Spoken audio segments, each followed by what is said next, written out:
Sanders along with you, and on the KOMO News line with us right now, Congressman Rick Larsen, who was on Whidbey Island this morning touring the damage from that slide.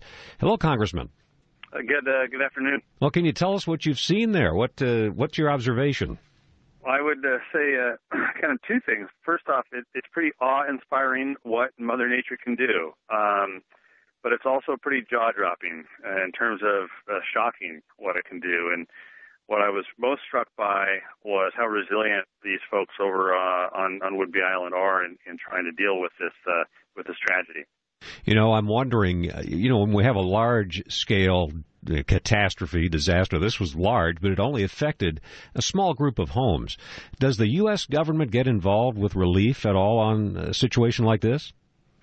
In any disaster scenario, the damage has to meet a certain threshold. I'm not sure that this meets that threshold. That's something that the county, Island County, will try to determine. But we stand ready to help any way we can. People were grateful for my visit over there, but I think mainly because I'm just continuing to I was able to bring some additional attention to it. There's still some people having some housing challenges over there.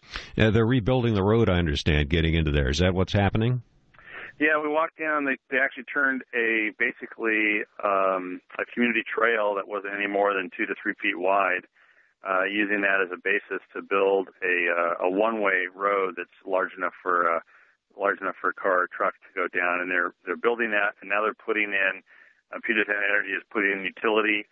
As well as Frontier is putting in utilities, so power and internet connectivity for communication purposes is being put in today.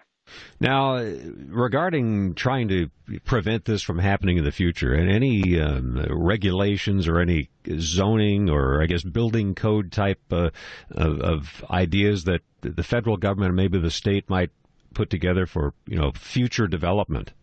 Yeah, that's a good question, and most of that will be largely driven by Island County and Island County Planning and Development. I think, I met with a couple of the commissioners, Island County commissioners, while I was over there as well. They have, right now, the immediate problem of doing response recovery for folks, but I think they're going to be taking a look at land use in the future. But I think the most important thing I can really point out today is the whole community approach that people are taking in response to this, where you have the American Red Cross is over there. You got local government. You have faith-based organizations helping out, and of course you have the neighbors helping out as well. My office wants to help any way we can to help folks get through this. It's the houses are close to the edge now, but they weren't before, were they? It's not funny, but it's pretty incredible. Yeah. It's sort of you have to laugh, otherwise you cry kind of scenario. There are houses that are much closer to the edge than they were before. We actually went down below onto the beach and walked along what they call the toe of this geologic event. It wasn't just a slide. I mean, we saw how the land.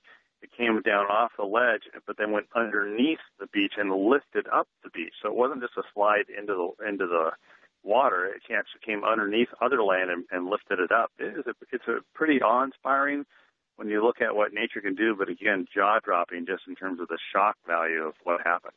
Congressman Rick Larsen, thank you for being with us and giving us your perspective on what you saw there today. Appreciate it. Thanks, Art. Have a great day. KOMO News Time, 12.